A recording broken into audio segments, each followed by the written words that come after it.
भगवान ने उनको दर्शन दिए। उन्होंने भगवान के प्रणाम किया कि कन्हैया मैं धन्य हो गया, तूने अंत समय में तुमने मुझको दर्शन दिए। आज जब जैसे ही पांडवों को उपदेश दे रहे हैं, शिक्षा दे रहे हैं कि मैं तो जा रहा हूं, लेकिन मैं तुमको एक उपदेश देता हूं।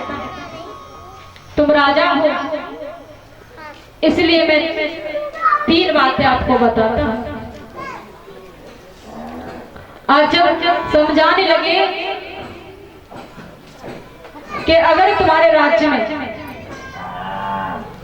पाप हो रहा है और तुम्हारे होते हुए ऐसा हो रहा है तो ये गलत है। अगर तुम सामने हो तो उसको रोको, तुम में रोकने की शक्ति है, सामर्थ्य है तो उसको रोको। अगर तुम्हें शक्ति नहीं है तो कोई बात नहीं, आंख बंद करके निकल जाओ।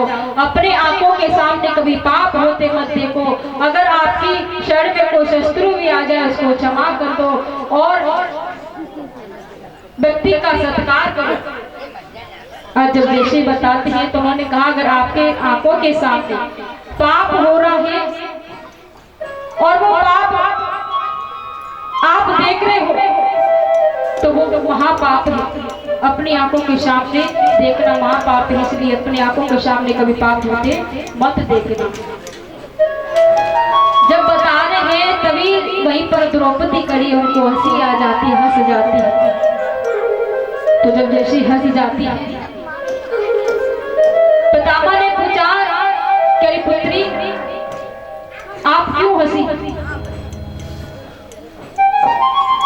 तो जब जैसे इतना पूछते हैं द्रौपदी डर जाती है, क्षमा करे पितामह गलती हो गई। नहीं नहीं, गलती हो ही नहीं सकती, जो कुलवती होती हो से वो बिना कारण कभी हंस नहीं सकती। क्या बात है मुझे बताइए, मैं ये चिंता लेकर के नहीं मरना चाहता।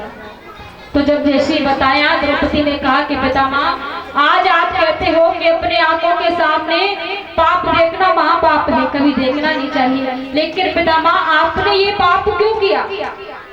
जब दुष्ट दुशासन भरी सभा में राज्य में मुझे खींच करके मेरे केस पकड़ करके मुझे ला रहा था, तब आपने ये पाप क्यों देखा? सबसे पहले आप बैठे थे, मैंने आपसे कहा था, लेकिन आपने अपने सर को नीचा कर लिया। अगर आप चाहते तो उस दुशासन की इतनी हिम्मत नहीं थी कि मुझे छू भी सके। आपने ये पाप क्यों किया? और आज आप देश करते हो कि आंखों के सामने पाप होता देखना महापाप है। विश्व पितामह रो पड़ते हैं। जो महापुरुष कभी जीवन में नहीं रोया वो आज रोए।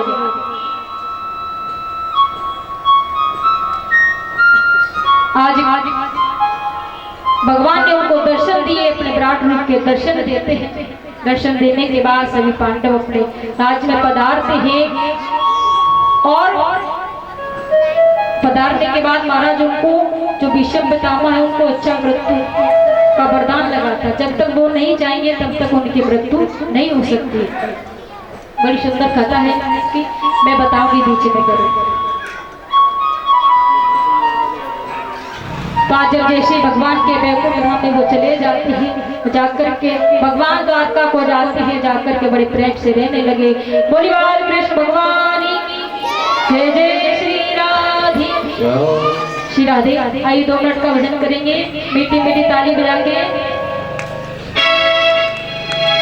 ओ बंसी बजाई गयो श्याम मोरी, मुझसे नैना मिलाई की। थोड़ा सा हाथों को खोल के और ताली बजा के। ओ बंसी बजाई गयो श्याम मोरी, मुझसे नैना मिलाई की।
करे गई बाकी अखियां तारों पे पकड़े भैया तारों पे पकड़े भैया तारों पे पकड़े भैया तारों पे पकड़े भैया और दिल में समाए गए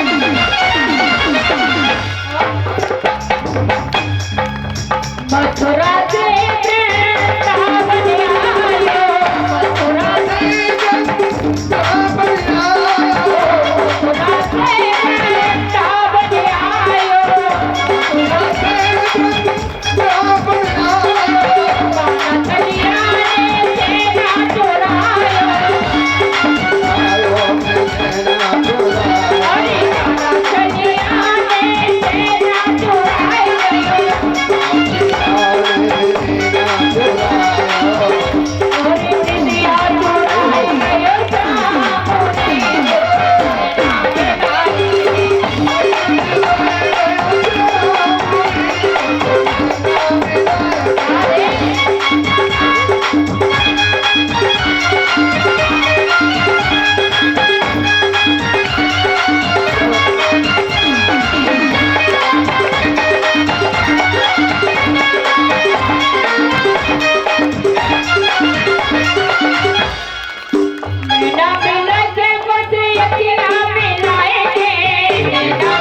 के तुझे अखियां में लाएंगे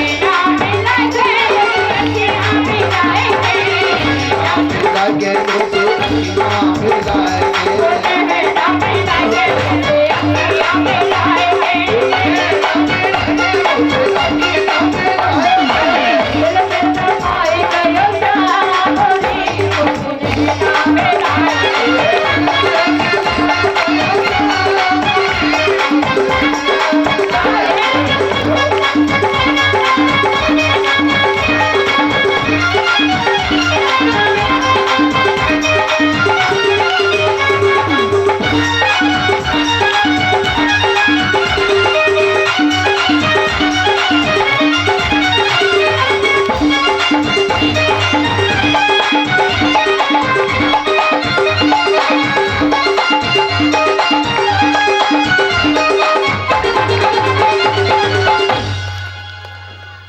बोली बाल कृष्ण भगवान की बोली द्वारकाधीश भगवान की जय जय श्री राधे श्याम।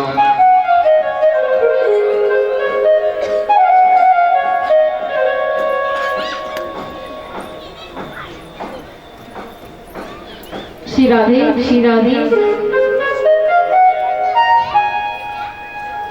भजन साथ में बोला करो, कुछ ताली बजाते कुछ नहीं बजाते। ताली भी बजाओ और भजन भी बोलो। अगर भजन बोलोगे भगवान का नाम लोगी तो प्रभु सुनेंगे, बार बार सुनेंगे और ये मेरा भक्त है, बहुत अच्छा भक्त है, ये सबसे बड़ा सच्चा भक्त है जो बार बार मेरा नाम ले रहा है, पुकार रहा है, इसके पास जाना चाहिए मुझे। कि राम नाम रटते रहो जब जग घट में प्राण और कबहू तो दीन दयाल की भनक पड़ेगी।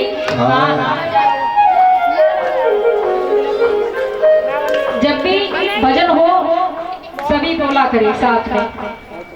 यही समय कुछ जब तक भागवत होरी पांडा ले तब तक आप भगवान का नाम ले सकते, फिर उसके बाद तो बेलनों में लग जाएंगे। पता